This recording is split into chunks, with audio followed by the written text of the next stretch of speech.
Hello all. Welcome back to our channel 'Pravas and Rao's journey in Germany'.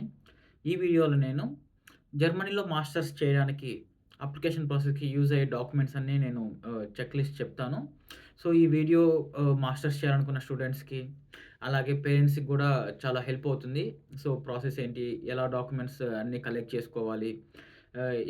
ముందు నుంచి అన్ని documents అన్నీ కలెక్ట్ చేసుకొని పెట్టుకుంటే మనకి టైం వేస్ట్ అవ్వదు ఈ అప్లికేషన్ ప్రాసెస్‌లో. సో, ఈ వీడియోని స్కిప్ చేయకుండా మొత్తం చూసేయండి. సో, ఫస్ట్ థింగ్ వచ్చేసి బేసిక్ అందరికీ తెలిసిందే. పాస్‌పోర్ట్ మ్యాండేటరీ అన్నమాట. ఈ పాస్‌పోర్ట్ మనకి ఉండాలి. మనం ఐఎల్టీఎస్ ఎగ్జామ్ రాయాలన్నా, ఏ వెరిఫికేషన్ ప్రాసెస్ చేయాలన్నా పాస్‌పోర్ట్ ఈస్ మ్యాండేటరీ. తర్వాత వచ్చేసి మన 10థ్ మార్క్ లిస్ట్. 10థ్ సర్టిఫికేట్ ఉండాలి. Inter certificate. ఈ 2 మ్యాండేటరీ. తర్వాత అలానే బీటెక్ అయిపోయిన వాళ్ళు అయితే 1-8 సెమిస్టర్స్ మార్క్ లిస్ట్ ఉండాలనమాట. ఈచ్ సెమిస్టర్ వైస్ ట్రాన్స్‌క్రిప్ట్స్ ఉండాలి. అలాగే consolidated marks memo. So, like అన్ని 4 ఇయర్స్‌కి ఒకే మార్క్స్ మెమోలో వస్తుంది. అది ఉండాలి. సో, బీటెక్ అదే ఫైనల్ ఇయర్‌లో ఉన్న వాళ్ళైతే ఆ 1-7 సెమిస్టర్స్ వరకు కలెక్ట్ చేసుకోవచ్చు. అలానే మళ్ళీ ప్రొవిజనల్ డిగ్రీ తీసుకొని, ఇంకా ఒరిజినల్ డిగ్రీ రాని వాళ్ళకైతే ప్రొవిజనల్ డిగ్రీ తీసుకొని అప్లై చేసుకోవచ్చు. సో, అలా కంప్లీట్ అయిన వాళ్ళకైతే ఒరిజినల్ డిగ్రీ గూడా వచ్చేస్తుంది వెంటనే. సో, ఒరిజినల్ డిగ్రీ గూడా మ్యాండేటరీ అనమాట. సో, తర్వాత వచ్చేసి మనకు కావాల్సింది లాంగ్వేజ్ ప్రొఫిషియన్సీ టెస్ట్.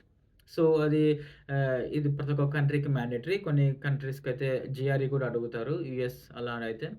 సో, జర్మనీకి వచ్చేసి ఐఎల్టీఎస్ మెయిన్ అనమాట. సో, కొన్ని యూనివర్సిటీస్ అయితే జీఆర్ఈ కూడా అడుగుతది. సో, ఫైనల్ సెమిస్టర్‌లో ఉన్నప్పుడే నేను మాస్టర్స్ చేయాలని డిసైడ్ అయిపోతారు చాలామంది. ఏ కంట్రీ వెళ్ళాలి? ఏ కోర్స్ ఏంటి అని. సో, ఆ కాలేజ్ రిక్వైర్మెంట్ బట్టి మనకి జీఆర్ఈ అడుగుతున్నారా? లేకుంటే ఓన్లీ ఐఎల్టీఎస్ సరిపోతుందా? అని చూసుకొని మనం ప్రిపేర్ అయ్యి ఎగ్జామ్ రాసుకోవాలి.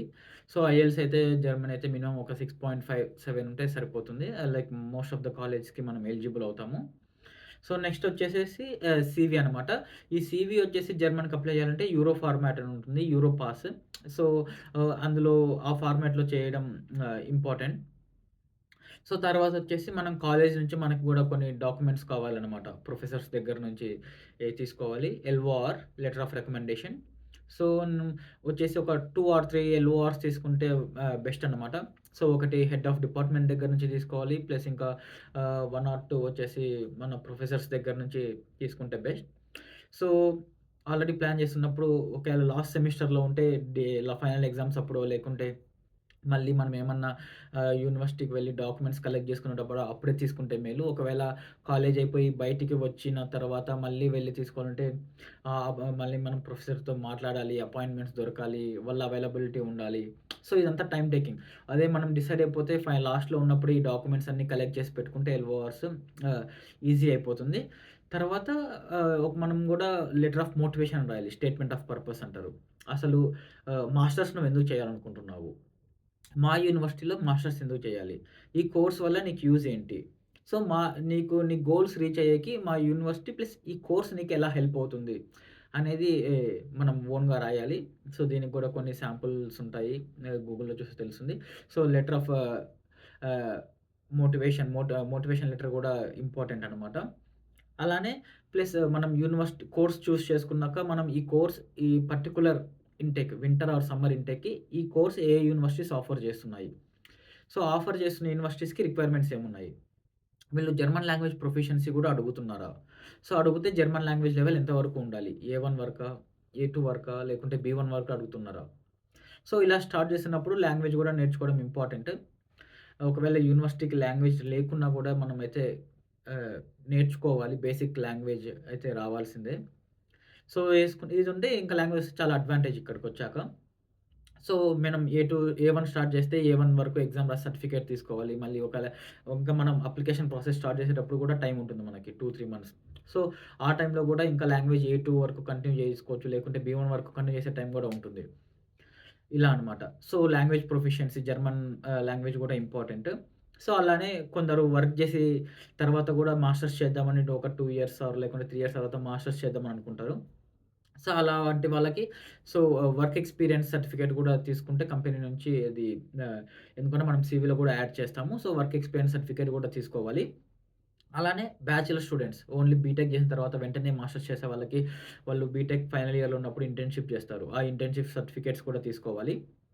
లేకుంటే మళ్ళీ ఏమన్నా వర్క్‌షాప్స్ అటెండ్ అవుతే ఆ సర్టిఫికేట్స్ కొంతమంది పేపర్ ప్రజెంటేషన్స్ ఉంటుంది. అవన్నీ తీసుకోవాలి సర్టిఫికేట్స్.